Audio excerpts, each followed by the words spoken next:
Hello, friends and family.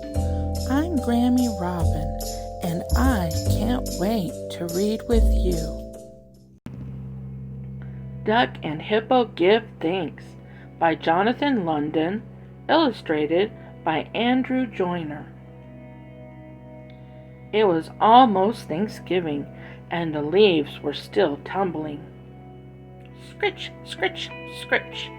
Hippo was raking the leaves into a huge pile and dreaming of a good old-fashioned Thanksgiving.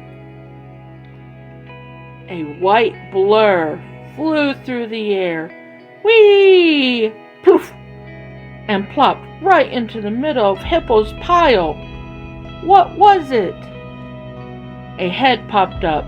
It was Duck. "Duck, Duck!" cried Hippo. "What are you doing?" "I'm jumping into a pile of leaves," said Duck.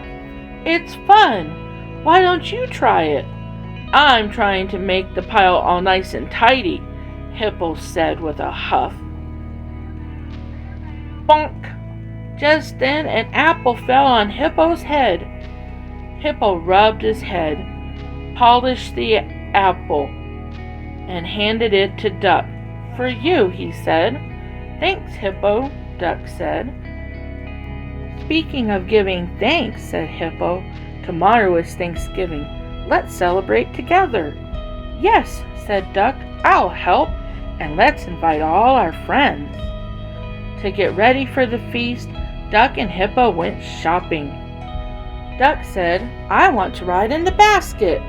She grabbed food as they zoomed down the aisles. "Whee! Faster!" squealed Duck.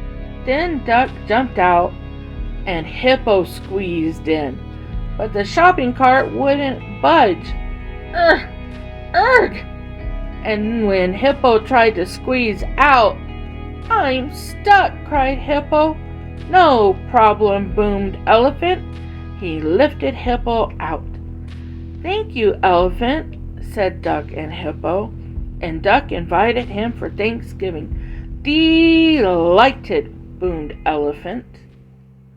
Hippo wanted some crusty bread for their good old-fashioned Thanksgiving, so Duck and Hippo got in line at the bakery. Turtle was ahead of them. "You go first," said Turtle, "and take your time. Take your time."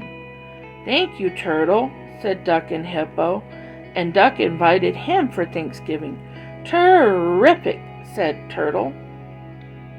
By now, Duck and Hippo were so hungry they went to Pig's Pizza, and they each ate a slice of Pig's special pizza of the day. "Thank you, Pig," said Duck and Hippo, and Duck invited her for Thanksgiving. "Yummy!" cried Pig. "I can't wait." Back at Hippo's house, Hippo said, "Oh, there's so much to do for our good old-fashioned Thanksgiving." Whee! Hippo went out and gathered pumpkins. "Quack-a-doodle-doo!" cried Duck, sitting on a pumpkin. "I laid an egg." Then Duck gathered acorn squashes. "Let me help you, Duck," said Hippo. Lastly, Duck and Hippo gathered apples and headed back inside. But they bumped into each other at the door. "Whoops!" Hippo bowed and said, "After you, dear Duck." Then together they decorated the table with leaves and squashes and perfect little pumpkins. When they were done, Duck did a dance on the tabletop and sang, "Ta-da! See you tomorrow," she said, jumping off.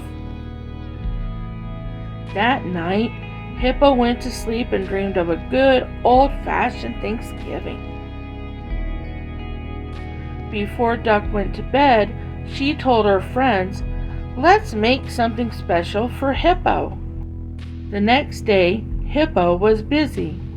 He baked a good old-fashioned apple pie, and a good old-fashioned pumpkin pie, and a good old-fashioned acorn squash, and his house filled with a good old-fashioned smell.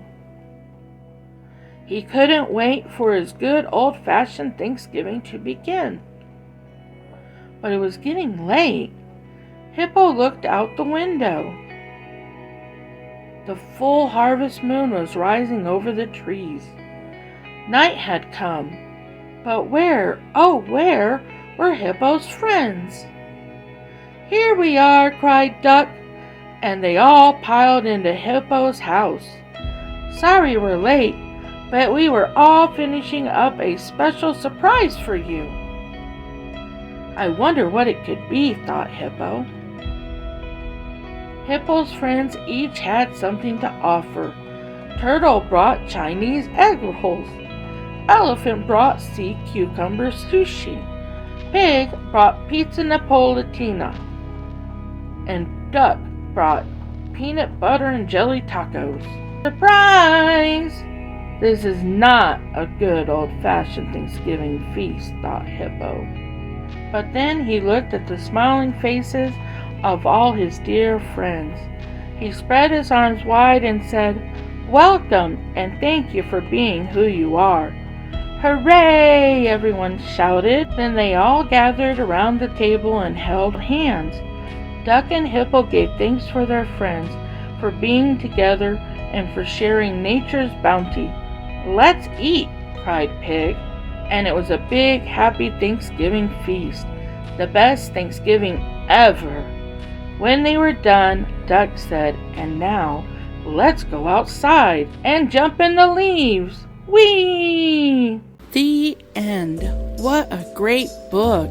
I can't wait to read with you again very soon.